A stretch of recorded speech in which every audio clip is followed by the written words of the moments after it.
Hello, you're welcome. You're welcome onto this channel, and I'm particularly very excited that you are viewing this video. I'm Dr. Olayinka Akanle. I am a sociologist. I'm a lecturer in the university. I'm a researcher. I'm a scholar. I'm an academic, and I'm a life coach.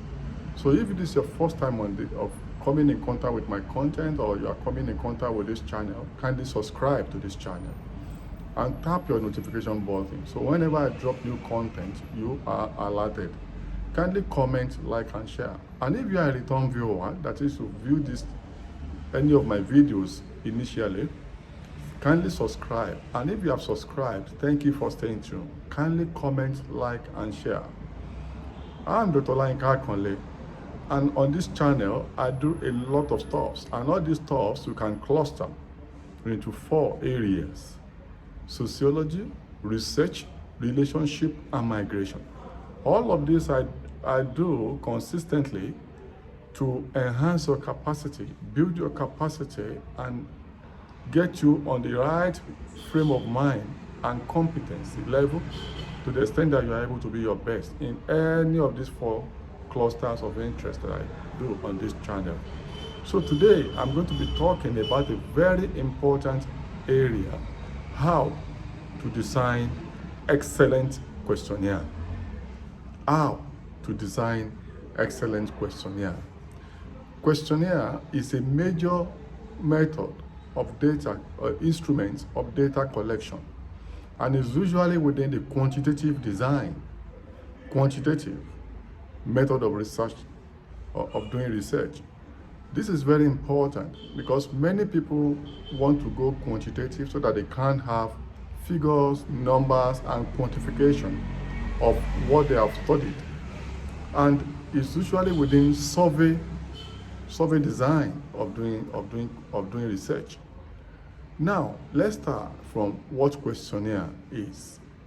Please don't say questionnaires. If you are saying questionnaires, that means you must have designed different types of questionnaire. So we say copies of questionnaire if you are using only one, specific questionnaires. But if you are designing different types of questionnaire for the same research, then you can say questionnaires. But if you have designed only one, but you have many copies of it, we say copies of questionnaire. Maybe you design a questionnaire and you want to administer 40 pieces of same questionnaire. So we say 40 copies of a questionnaire. Hope you understand that. So what is a questionnaire? A questionnaire is a set of structured questions designed or developed, produced to gather information on a particular research issue so as to have quantities or quantification in the final analysis, to be able to generate reliable or valid findings from data gathered. So usually when people administer questionnaire, they have in mind quantification, percentages, and all manners of figures to be able to understand patterns. And usually many want to generalize. And if you want to generalize, or you want to call advantage, a questionnaire has an advantage of being able to generate massive data within a shorter period of time in a very random manner. So that's what questionnaire is. But I've discovered from my many years of doing research and supervising students that many people have a lot of problems in terms of designing questionnaire. Many people don't even know how to go about it. The other day I saw a student pretending or saying he wants to submit a questionnaire for his project, and what he has done is just a list of questions without any specific form. And I've examined many thesis, dissertation, or project, or even operation research report where people just design questionnaire, just put questions in a random way. This is not appropriate.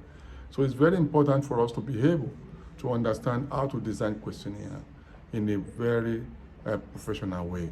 So one thing you have to be clear about before you can design questionnaire is to understand the research process very effectively, is to understand what you want to do. So you must have a very clear topic. When you have clear topic and clear understanding of what you want to do, Then you must have clear objective. This is the most important thing you need to design questionnaire. Your objectives must be very clear, because these objectives will tell us what you want to achieve, what you want to study, your specific reasons, aims of doing this research. So because, and it is these objectives will guide the kind of questionnaire you design and the kind of questions you ask. So usually we call questionnaire structured questionnaire. That is, you ask question in a logical way. You ask question in a way that is structured. One listen to the other with inherent coherent flow. One flowing to the other. That means you must be able to arrange your objective in a way that one leads to the other. So you cannot arrange your objective haphazardly. So objective 1 must precede objective 2, objective 2 must precede 3, 4, and 5. Don't forget, research is like narrating a story. So one finding must lead to the other. In the same vein, your research questions and objectives must have been designed in a way that is free-flowing. So that means you then have to have smart objectives for your questionnaire to be smart. So your objective must be simple, measurable, achievable, researchable, and must be time-bound within a specific period of time. So you have two types of questionnaire: structured questionnaire and semi-structured questionnaire. In a way that maybe your questionnaire is rigid, in a way that it flows from one to the other, that you know assumption. When you have semi-structured, these tend to be less structured in a way that is structured, unlike maybe in-depth interview guide or focus group discussion guide or key informant interview guide. These are things I'll talk about. These are methods of data collection in qualitative research. But questionnaire is fundamentally within quantitative research. You can have qualitative research and quantitative research. Quantitative research is more interested in quantification, coming up with a lot of figures, percentages, and the rest of it. So questionnaire administration is within the quantitative research method.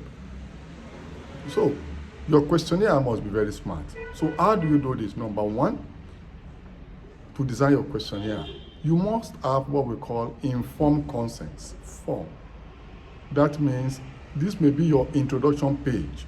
Usually this can be the back cover or just a section.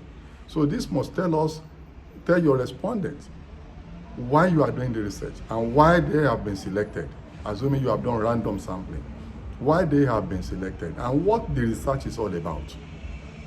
What the research is all about. This must be part of the introduction that you can read to your respondents to let them know whether they want to answer your questionnaire or not. Meanwhile, you can have researcher administered questionnaire or self-administered questionnaire. Researcher administered questionnaire means that it's the researcher that will go and be asking this question and completing the questionnaire.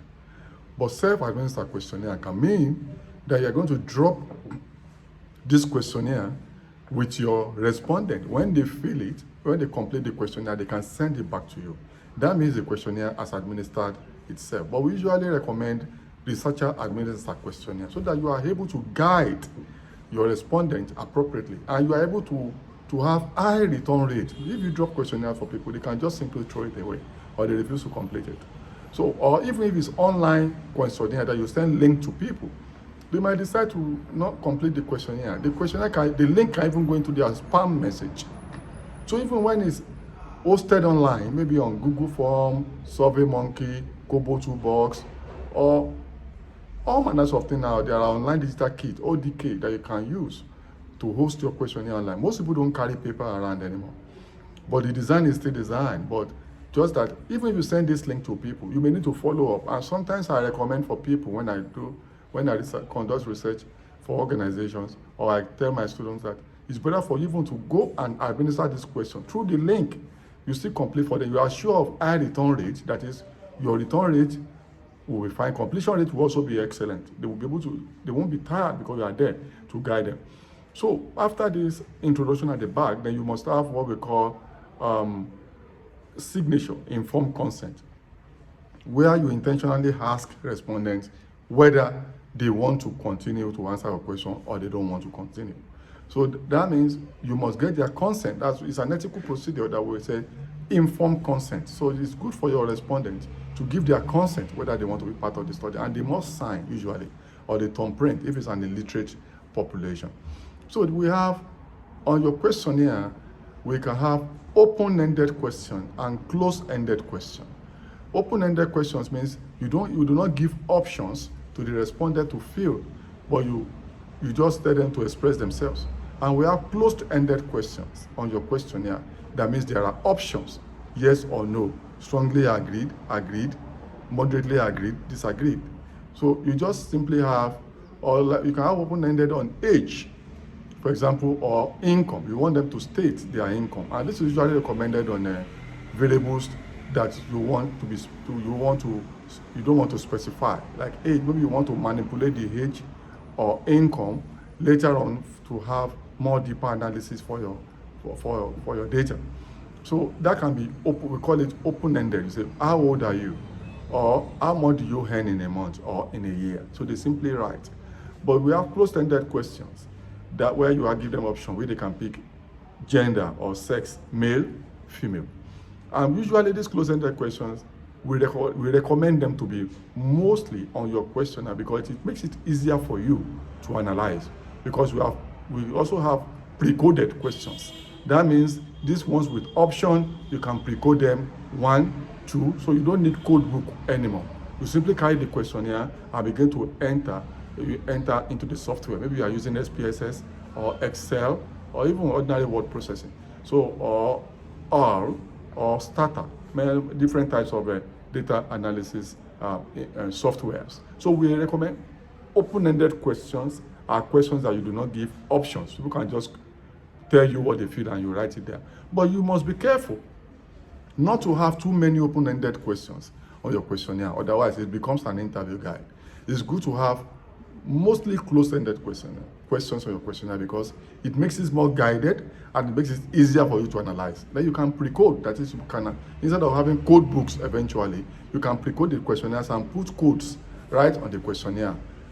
No can be 1, yes can be 2, male can be 1, female can be 2. So you pre-code it. So immediately you are even while you're on the field, you can continue to enter your data without any problem. But when you have too many open-ended questions, it becomes problem for you, because you have to then begin to recode, recategorize. That's double. So and except you want to pilot, you want to pre-test the questionnaire, you can have open-ended questions. So when you do your pilot study, the responses that you get, you then use it to code, to generate categories for the main studies, or the main study, as the case may be. So it's very important that you have most of your questions as closed-ended, so that you don't have unnecessary problem when you are trying to do your data analysis. And I always recommend that though you want to do statistical analysis out of a questionnaire, make sure you design your questionnaire to be modular.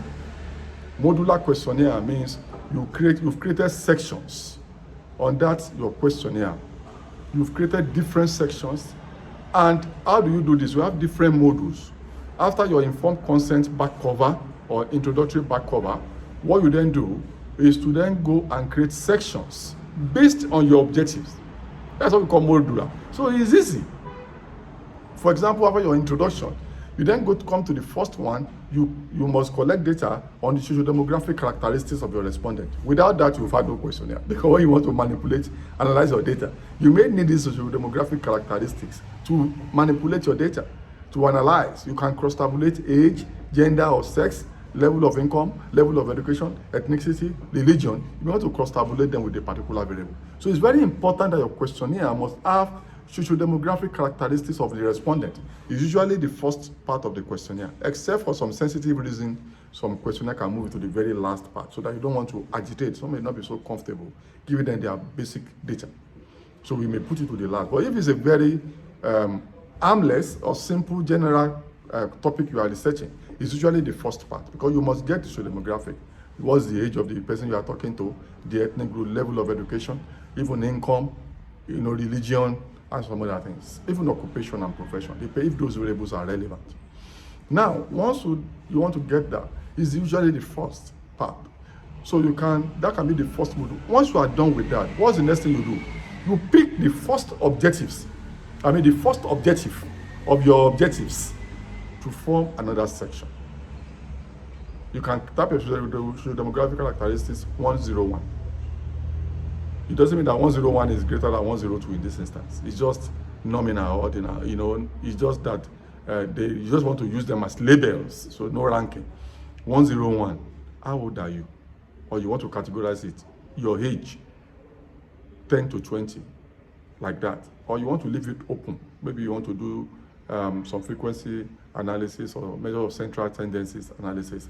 You can leave it open. How old are you? How much do you earn per month? Ethnic group. You mention the ethnic group, you list them, then you code them. Religion. You mention the religion, you code them. So it can be 101 age, income 102, level of education 103. Maybe ethnic group 104. You list it like that. Now, once you are done with your demographic, you can then take your very first substantive objective. Let's say maybe influence, to understand politics, implication of politics for education. Let's say that's it. You then go, you create another section. You use this objective to form statements on that section. You can say politics and religion. Then you ask different questions on that particular objective in focus. The first one can be 201, the second one can be 202, third one can be 203. You ask sufficient questions on it. Now the next question you should ask me is, how do I know the questions to ask for me to form my questionnaire? Okay, politics and education, for example, as key variables in an objective. How do I know the question to ask? You can get it this way. 3 specific ways to know how to bombard the objective with questions. Number 1, you must have done extensive literature review. So you are clear about the kind of questions that have been asked in previous studies. So extensive research, so you can harvest questions from the literature in related areas over time. Number 2, you can pretest, you can pilot that issue. Maybe you do sequential data collection method. Maybe you first conduct maybe ethnographic survey, or you conduct transit work into communities, or you conduct few in-depth interview, or you just simply put random questions on the questionnaire and go to the field to go and ask some random questions.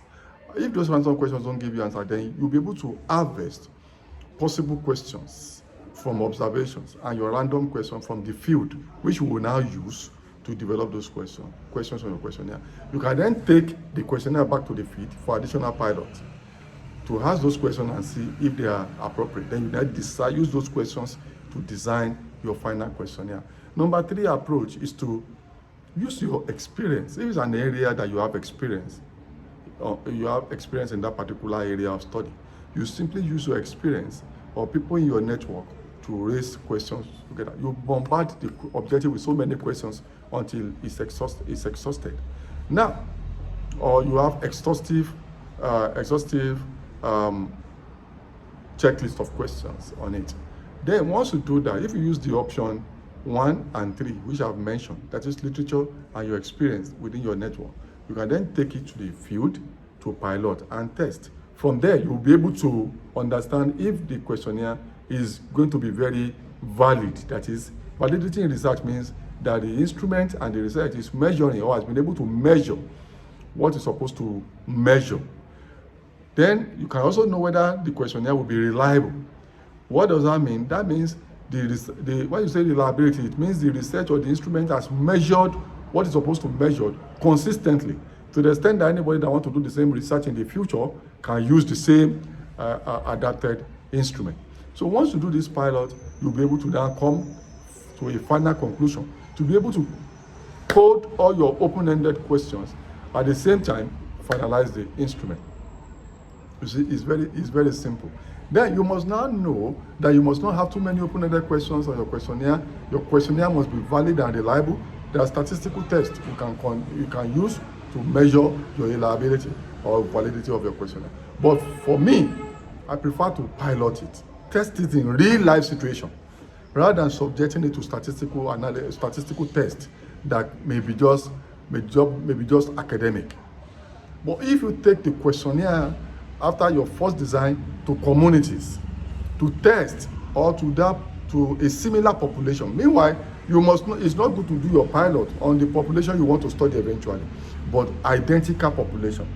Pilot studies must not be conducted on your population you want to study or your sample.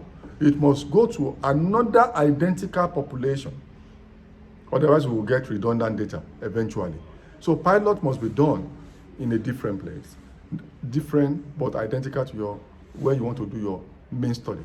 So pilot is highly recommended. I recommend pilot because it will enable you to fine-tune your questionnaire and fine-tune your methodology and better deploy your resources ultimately. So mostly close-ended questionnaire is questions or your questionnaire, are recommended. Open-ended questions are recommended for your questionnaire. So it makes it easy and more focused. And this is very important. Then your questionnaire must have skip options. So questions that are not relevant, you must have, if the next question will not be relevant to your respondent, put a skip option. Say skip to questions so and so. If yes to the questions above, skip to, that means the next question will not be relevant. So you don't want to bother or bore your respondent. And if no to question so and so, skip to question this. If yes to question, skip to question. There must be skip options in your questionnaire. Then usually you will have about, for me, maybe column on module number, which when we call serial number. You have questions in another column. Then you have options, another column. Those are the responses. The other column, you have codes. If you are pre-coding, codes.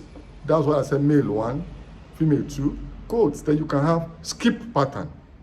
You can create another column for skip to. Another column, you can have a comment. In case you are asking, though it's a structured questionnaire, in case a respondent is responding and he wants to make a comment, you can quickly scribble the comment. So you will have these columns, or these columns I've mentioned, like 1, serial number or module number, questions in column 2, options in column 3, skip options in column 4, or again, you can have maybe comment in column 5. You can have like 5 columns or thereabout. So, but you must note that you can then, it's important to use your objectives to form core sections or modules. So you bombard the objectives with, if you have 5 objectives, for example, I expect that your questionnaire will have 6 modules, which some people call 6 sections. So your demographic of respondents, so demographics of respondents as a module or section. Then objective 1 will form a section. When you are done bombarding it with questions, objective 2 will form another module or question, which will be module 3 or section 3. Then objective 3 will form module 4 or section 4. Objective 4 will form module 5 or question 5. Objective 5 will form module 6.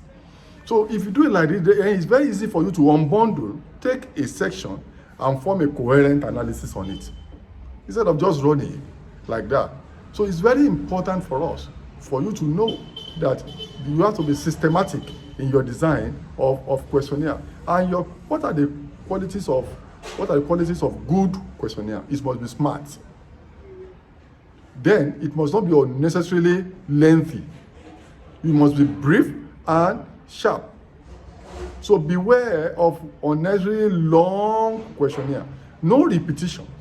That's why it's good for you to pilot your questionnaire. If you have done pilot study, you will have been able to eliminate unnecessary questions, unnecessary variables. You will have eliminated them. So no repetition.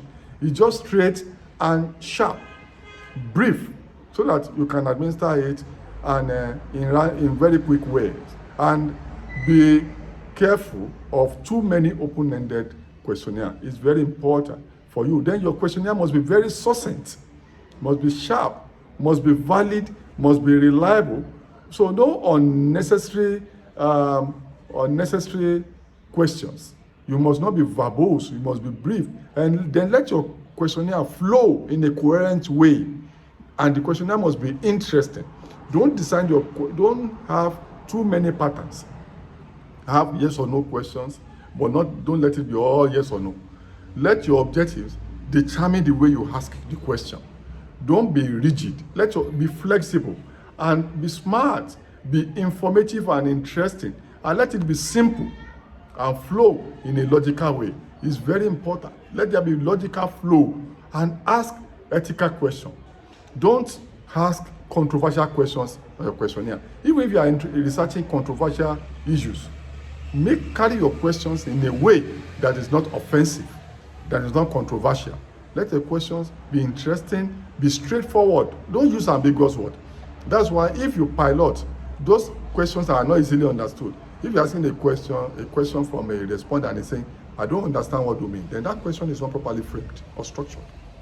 It should be straightforward. It should be simple, straight, sharp, interesting, logically flowing, and very professionally done.